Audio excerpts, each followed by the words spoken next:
ലഹരിക്ക് പകരം ഉപയോഗിക്കാവുന്ന മരുന്ന് നൽകാത്തതിൽ മെഡിക്കൽ സ്റ്റോർ അടിച്ചു തകർത്ത യുവാക്കൾ.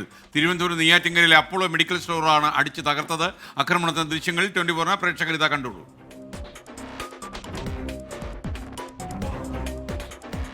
സലീം മാലിക് അതിന്റെ കൂടുതൽ വിവരങ്ങളുമായി തിരുവനന്തപുരത്ത് നിന്നും ടെലിഫോൺ ലൈനിൽ ചേരുന്നുണ്ട്. സലീം, എന്താണ് സംഭവിക്കുന്നത് നാട്ടിൽ? ലഹരിക്ക് വേണ്ടി ലഹരി കിട്ടാത്തപ്പോൾ അതിന് പകരമായി വെക്കുന്ന ഗുളിക അല്ലെങ്കിൽ മരുന്ന് വാങ്ങാൻ മെഡിക്കൽ സ്റ്റോറിൽ പോകുന്നത് കൊടുത്തില്ല, അപ്പോൾ അടിച്ചു തകർത്തു. ഇതാണ് സംഭവം അല്ലേ? ഡോക്ടറുടെ കുറിപ്പുണ്ടെങ്കിലേ കൊടുക്കാൻ പറ്റുള്ളൂ മെഡിക്കൽ സ്റ്റോർ ഉടമ പറഞ്ഞു. അല്ലെ, കുറിപ്പില്ലാതെ കൊടുക്കാൻ പാടില്ല. അവരെ ചട്ടം പറയൂ സലീം മാലിക്. പ്രജിൻ വിജയകുമാർ, നമുക്ക് ആ ദൃശ്യങ്ങളിൽ നിന്ന് തന്നെ കാണാൻ കഴിയും ഒരു അതിക്രമം. അത് ആ 3 യുവാക്കൾ അവിടെ അഴിഞ്ഞാടുന്നതാണ് ആ ദൃശ്യങ്ങളിൽ നിന്ന് തന്നെ കാണാൻ കഴിയുന്നത്. ആദ്യം ആ ബൈക്കിന് നേരെ ഒരു വടിയെടുത്ത് അടിക്കുന്നു. അതിനുശേഷം ബാക്കി യുവാക്കൾ എല്ലാവരും പ്രകോപിതരാകുന്നു.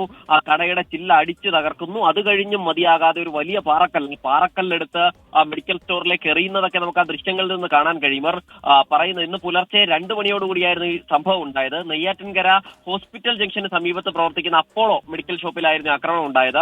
ഈ യുവാക്കൾ, ബൈക്കിലെത്തിയ യുവാക്കൾ അവിടുത്തെ ആ കടയിലെ ജീവനക്കാരനോട് പുറത്തു വരാൻ ആവശ്യപ്പെട്ടു. അതിനുശേഷം ഈ ലഹരിക്ക് പകരം ഉപയോഗിക്കുന്ന മരുന്ന്, ഉറക്ക ഗുളികയ്ക്ക് സമാനമായ മരുന്ന് നൽകണമെന്ന് പറയുന്നു. അപ്പോൾ ഡോക്ടറുടെ കുറിപ്പടിയില്ലാതെ അത്തരത്തിലുള്ള മരുന്ന് നൽകാൻ കഴിയില്ല എന്ന് ഈ മെഡിക്കൽ സ്റ്റോർ ജീവനക്കാരൻ പറഞ്ഞതോടുകൂടിയാണ് ഇവർ ഈ നിലയിൽ ആക്രമണം നടത്തിയത്. ആ ബൈക്ക് പൂർണ്ണമായും തകർത്തുകൊണ്ടായിരുന്നു ഇവരുടെ ആക്രമണം. അതിനുശേഷം ഈ ഷോപ്പിലെ ഗ്ലാസുകൾ ഉൾപ്പെടെ അടിച്ചു തകർത്തു. അതിന് പിന്നാലെ ശബ്ദം കേട്ട് പരിസരവാസികൾ ആ സമയത്തേക്ക് അർദ്ധരാത്രി ആയതിനാൽ തന്നെ വളരെ കുറച്ച് ആൾക്കാർ മാത്രമായിരുന്നു ഉണ്ടായിരുന്നത്. ഈ ശബ്ദം കേട്ട് പുറത്തേക്ക് ഓടി വന്നപ്പോഴേക്കും അക്രമികൾ അവിടെ നിന്ന് കടന്നു കളയുകയായിരുന്നു. പിന്നാലെ നെയ്യാറ്റിൻകര പോലീസ് കേസെടുത്ത് അന്വേഷണം ആരംഭിച്ചിട്ടുണ്ട്. പ്രതികളെ കുറിച്ച് സൂചന ലഭിച്ചിട്ടുണ്ട് എന്നും പോലീസ് വ്യക്തമാക്കിയിട്ടുണ്ട്. SKN.